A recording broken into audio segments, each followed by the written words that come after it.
welcome back, ladies and gentlemen. So, as you can see from the title of this video, yes, Christopher Watts is back in the news. Was it because of something that he did?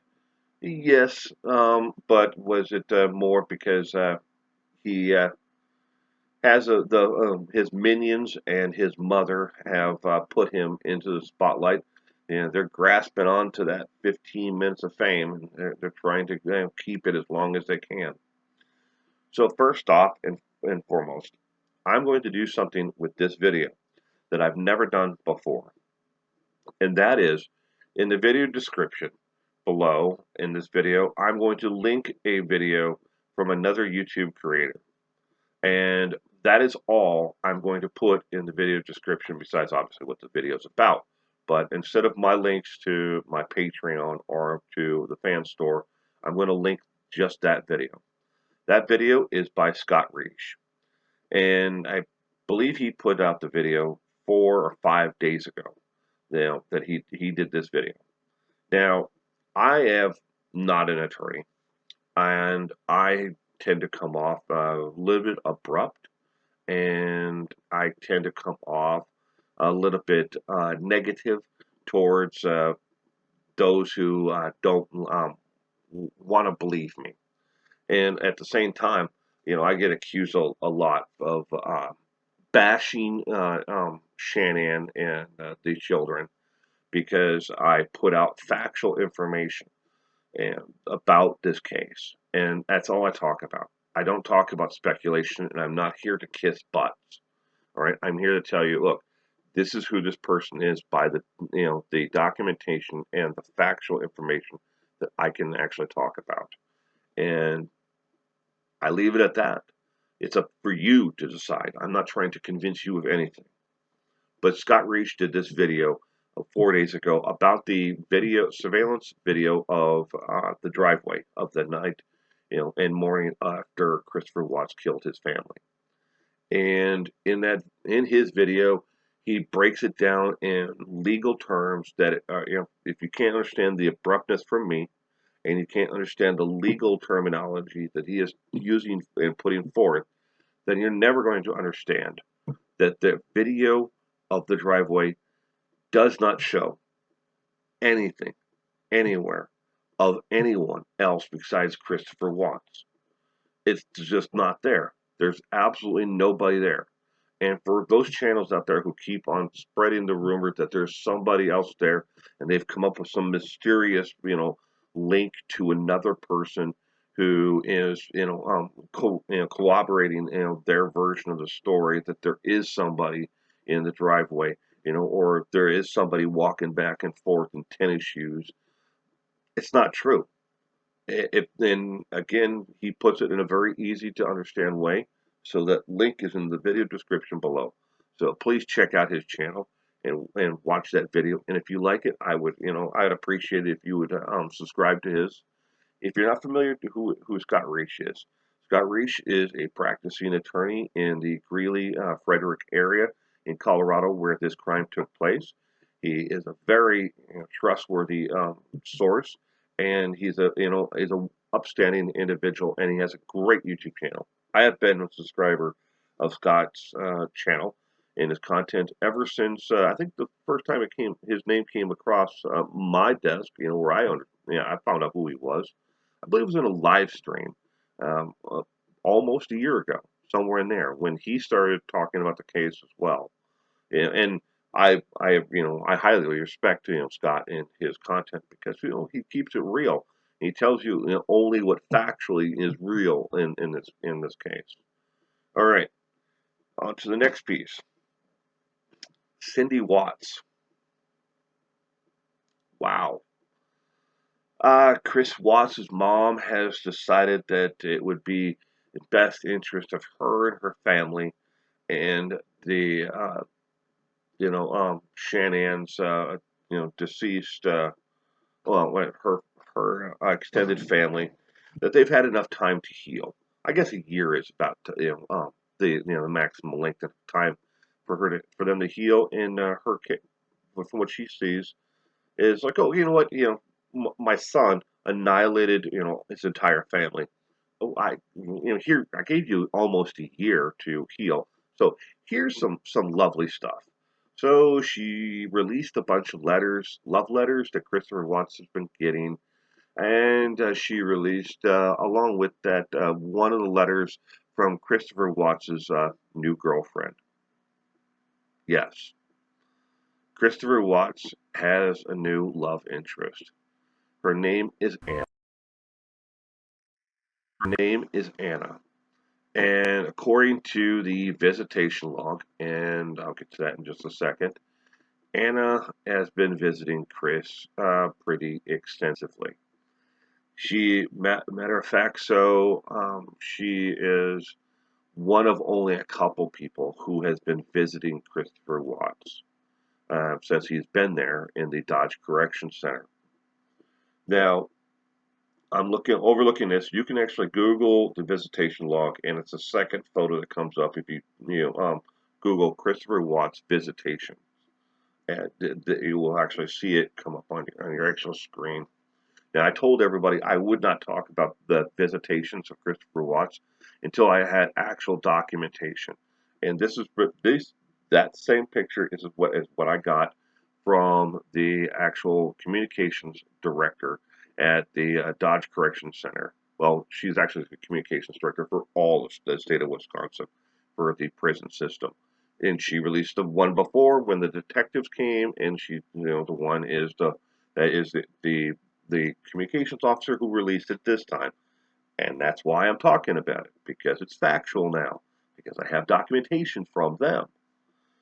All right, so Anna, and she's been pretty consistent, at least right about once per week, that she has visited him, and she has given a couple interviews about Christopher Watson, how much she's in love with him, and blah blah blah. It's sickening, I know, but she has.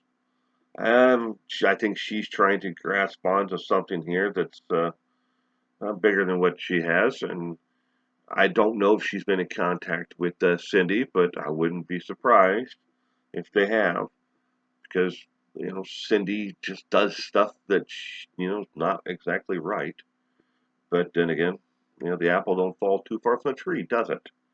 But her last name is either Mowak or Nowak. It's hard to actually see if you'll when you see the picture of the visitation log. It's hard to tell if it's an M or an N, the first letter of her name, the way she writes it, because it has kind of a tail off on it.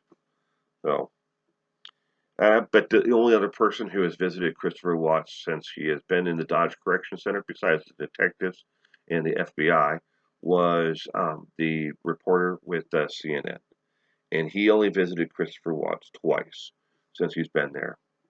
So his parents have never shown up on the visitation log, at least the visitation log that I've seen. Now, I was told, from what I read, now I can't substantiate this part, that they were going to go visit him in May, and I have not seen a visitation log from the month of May.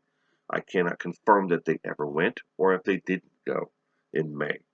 Maybe his girlfriend, Anna, maybe she showed up in May, but I have never seen that visitation log. And they keep records of all things, but the communications department has never released one for the month of May, April or May to be exact. But they did release one for June, July, for what's going on up until the last week when they released the last person visited, and Anna is the only one on it. So that is where we are with Christopher Watts. Now I will answer a couple viewer questions, and then I'm going to end the video there. All right. 1 second. So, first viewer question with the most likes, thumbs up. People wanted to know this one.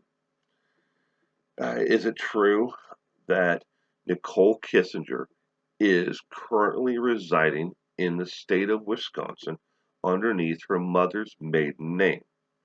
No. She could be somewhere else in the United States underneath her mother's maiden name.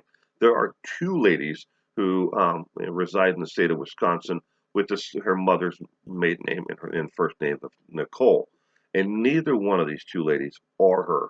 And I love how people are playing internet sleuth and trying to out Nicole out there in the U.S. And if they would have spent even a remotely tiny little bit of time trying to verify those two ladies. One lives in um, Madison, and the other one lives in Milwaukee.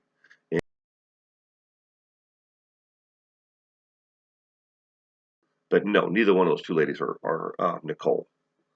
Um, and the one lady, is obviously shorter too. So unless Nicole chopped her legs off and became shorter, definitely not her. Next question. That got the most likes and responses is this one actually comes from the Facebook group.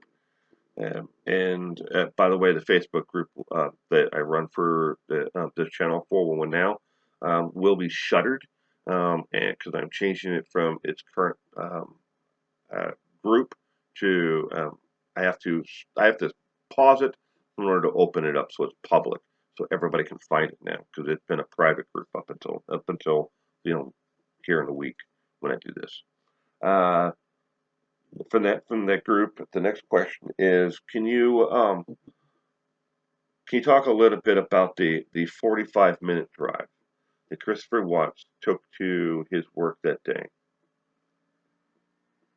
You said that there was no surveillance video footage of it, but what did he do on the 45-minute drive? Why didn't he stop? And why didn't he do any of his normal routine? Did this raise suspicion?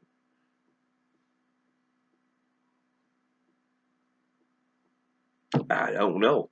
I'm not Christopher Watts. I don't know why he he didn't do his normal thing, or why he drove 45 minutes out to the middle of nowhere and then decided to you know kill both of his daughters there. And for again, a little side note there for a couple of people who posted comments about Christopher Watts and his he saying that he strangled his kids and it took 45 minutes to do it, and he had to stare into their eyes.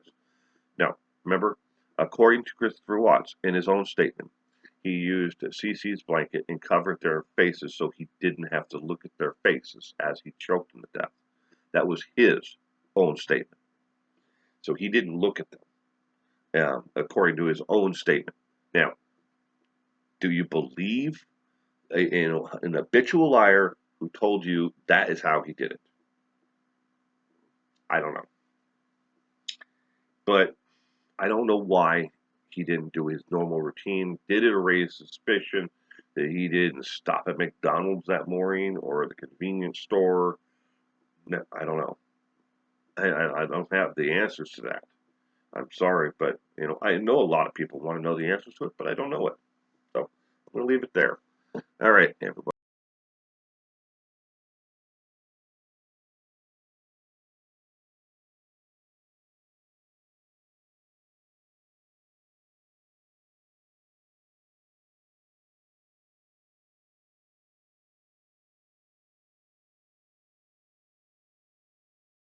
Thanks for stopping by and checking out today's video. Um, and I'll put the pictures up again of his new girlfriend and his last love letter from Christopher Watts to her. So you stay safe out there.